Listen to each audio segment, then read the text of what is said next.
Hello साथियों, नमस्कार। आप देख रहे हैं आपका अपना YouTube channel DS Mishra official और आपके अपने चैनल पर प्रधान शिक्षकों और प्रधानाध्यापकों साथियों के लिए यह महत्वपूर्ण वीडियो है और इस महत्वपूर्ण वीडियो सेशन में आपका हार्दिक स्वागत है।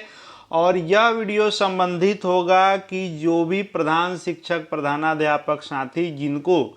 योगदान लिए अब 1 वर्ष होने वाले हैं और इस 1 वर्ष होने को हैं, लेकिन अभी तक उनका एरियर का भुगतान नहीं हुआ है। एरियर कौन सा? तो हम सभी जान रहे हैं कि जो भी प्रधान शिक्षक या प्रधानाध्यापक बने हैं वे सभी पहले या तो नियोजित शिक्षक थे या विशिष्ट शिक्षक थे या फिर विद्यालय अध्यापक थे। तो या तो नियोजित या विशिष्ट या विद्यालय अध्यापक किसी भी शिक्षक से ही वे प्रधान शिक्षक प्रधानाध्यापक में आए हैं और उस समय जो उनका वेतन मिल रहा था उस वेतन की जो बकाया राशि थी उसका भुगतान अभी तक नहीं हुआ। अब उनके भुगतान का, इस एरियर के राशि के भुगतान का रास्ता साफ होते हुए दिख रहा है और एक विभागीय पत्र जारी हुआ है। उस पत्र के आलोक में प्रधान शिक्षक प्रधानाध्यापकों का एरियर मिलते हुए दिख रहा है और यह एरियर कैसे मिलेगा पूरी जानकारी इस वीडियो में दूंगा, तो वीडियो खास होगा। अंत तक मेरे साथ बने रहेंगे और यदि चैनल से अब तक नहीं जुड़े होंगे तो चैनल को सब्सक्राइब करके बेल आइकन को प्रेस कर लेंगे। आगे भी शिक्षा जगत, शिक्षकों से संबंधित, प्रधान शिक्षक प्रधानाध्यापक से संबंधित हर महत्वपूर्ण जानकारी आप तक पहुंचती रहेगी। तो यह जो विभाग के स्तर से पत्र जारी हुआ है, यह पत्र है जिला शिक्षा पदाधिकारी पूर्वी चंपारण के कार्यालय का और ये जो पत्र जारी किया गया है सभी प्रखंड शिक्षा पदाधिकारी के नाम, उसका विषय वही है जिसकी चर्चा मैंने की कि प्रधान शिक्षक एवं प्रधानाध्यापक का अंतर वेतन आदि भुगतान हेतु वांछित प्रपत्र में प्रतिवेदन उपलब्ध कराने के संदर्भ में। और इसमें कहा गया है कि उपयुक्त विषयक के संदर्भ में अंकित करना है कि आपके प्रखंड अंतर्गत कार्यरत प्रधान शिक्षक एवं प्रधानाध्यापक का पूर्व में कार्यरत अवधि का एरियर भुगतान किए जाने हेतु इस पत्र के साथ वांछित प्रपत्र संलग्न करके भेजा जा रहा है और इसको 2 दिनों के अंदर में स्थापना संभाग में जमा करना सुनिश्चित करना है। यानी ये जो पत्र जारी हुआ है यह बड़ा पत्र है प्रधान शिक्षक और प्रधानाध्यापक साथियों के लिहाजे से कि उनका जो 1 वर्ष से वेतन, ये जो बकाया वेतन था, एरियर था, जो लंबित था, उसका भुगतान अब होगा। तो चाहे कोई भी प्रधान शिक्षक या प्रधानाध्यापक आए हैं तो कोई जो है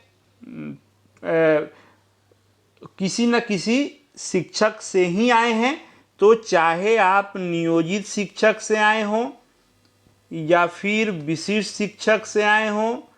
या फिर आप विद्यालय अध्यापक से आए हों, किसी भी तीनों संवर्ग से आप आए होंगे तो निश्चित रूप से आपका वेतन जो है बकाया होगा ही विभाग के ऊपर, क्योंकि आपका जो फिक्सेशन होना चाहिए था विशिष्ट के रूप में, विद्यालय अध्यापक के रूप में, वह फिक्सेशन होने में देरी हुई थी और बाकी भी आपका जो महंगाई भत्ता इत्यादि का था वो आपका जोड़ करके जो मिलना चाहिए था वो आपको मिला नहीं था। तो आपका जो है जुलाई में जो आप योगदान किए प्रधान शिक्षक प्रधानाध्यापक के रूप में, उस तिथि से पहले का जो आपका बकाया वेतन है उसका एरियर का भुगतान इस पत्र के आदेश से होने जा रहा है। अब बात आती है कि ये एक जिले का पत्र है तो क्या इससे सभी जिलों का हो जाएगा? तो नहीं, सभी जिलों के साथ ही इस पत्र के जैसा पत्र आप अपने जिले से निकलवाएं और उस पत्र के आधार पर आपके जिले में भी एरियर का भुगतान होगा। चूंकि चाहे आप विशिष्ट से या विद्यालय अध्यापक से आए होंगे तो आपका पुराना जो HRMS पर डिटेल था वो तो आपका, उससे आप एग्जिट हो चुके हैं, तो HRMS के माध्यम से तो वेतन भुगतान जो बकाया होगा वो अब होगा नहीं, क्योंकि अब HRMS पर सिर्फ प्रधान शिक्षक प्रधानाध्यापक का जो भुगतान हुआ है वही है, पुराना वाला डिटेल नहीं है। तो जब भी भुगतान होगा तो ये भुगतान आपका मैनुअली ऑफलाइन मोड में फॉर्मेट भरकर ही होगा, क्योंकि प्रधान शिक्षक के रूप में जो आपका एरियर हुआ था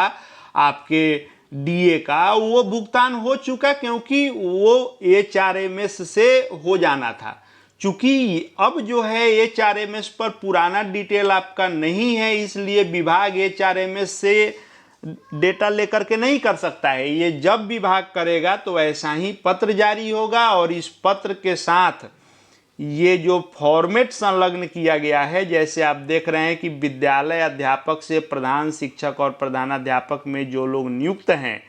उनके डिटेल लिए जा रहे हैं, जैसे उनका नाम, प्रान नंबर, योगदान तिथि, पूर्व के विद्यालय का विवरण कि प्रधान शिक्षक प्रधानाध्यापक से पहले किस विद्यालय में थे, उसका नाम, प्रखंड का नाम, वर्तमान में प्रधान शिक्षक प्रधानाध्यापक के रूप में किस विद्यालय में कार्यरत हैं, कौन से प्रखंड में कार्यरत हैं, और जो विद्यालय अध्यापक हैं वो अपना जब से जिनका बकाया होगा वो अपना इसमें भर के देंगे। वैसे ही जैसे विशिष्ट शिक्षक से आप आए होंगे प्रधान शिक्षक प्रधानाध्यापक में, तो वैसे ही नाम, प्रान नंबर, योगदान तिथि, पूर्व के विद्यालय का डिटेल, वर्तमान विद्यालय का डिटेल, और यदि आप सक्षमता 1 के होंगे तो आपका जनवरी से लेकर के जुलाई 2025 में आप 21 को योगदान किए हो तो 20 तक, जिस दिन योगदान किए उससे एक दिन पहले तक का विशिष्ट का बकाया राशि का एरियर यह बनेगा। सक्षमता 2 में होंगे तो यदि फरवरी तक आपका क्लियर है तो मार्च से आपका जो है यह एरियर बनेगा। तो ये एरियर बना करके और इस पर जो है हेडमास्टर और जो है बीओ साहब का सिग्नेचर करा के आप इस फॉर्मेट को ब्लॉक के माध्यम से, बीआरसी के माध्यम से जाएगा आपका जिला स्थापना में, और जिला स्थापना कार्यालय से ये भुगतान होगा। तो किसी भी जिले में अब जो भुगतान की प्रक्रिया होगी प्रधान शिक्षक और प्रधानाध्यापक की, वह इसी तरह मैनुअली फॉर्मेट के ही आधार पर होगा। टेक्निकली रूप से ये परेशानी है कि पुराना डिटेल नहीं है HRMS पर, तो ऐसा पत्र आप अपने ज़िले में भी जारी कराएं और इस अनुसार भुगतान होगा। फिलहाल पूर्वी चंपारण जिले में यह पत्र निकला है, स्वागत योग्य है। अब देखने वाली बात है कि कितने दिनों में यह भुगतान हो जाता है। आगे जैसे जो अपडेट आएंगे सब आपको यहाँ लगातार शिक्षा विभाग से संबंधित देखने को मिलते रहेंगे। चैनल से जुड़ जाएंगे, चैनल को सब्सक्राइब करके बेल आइकन को प्रेस कर लेंगे। आगे भी हर महत्वपूर्ण जानकारी आप तक पहुँचती रहेगी। इस वीडियो को देखने के लिए आपका बहुत बहुत धन्यवाद।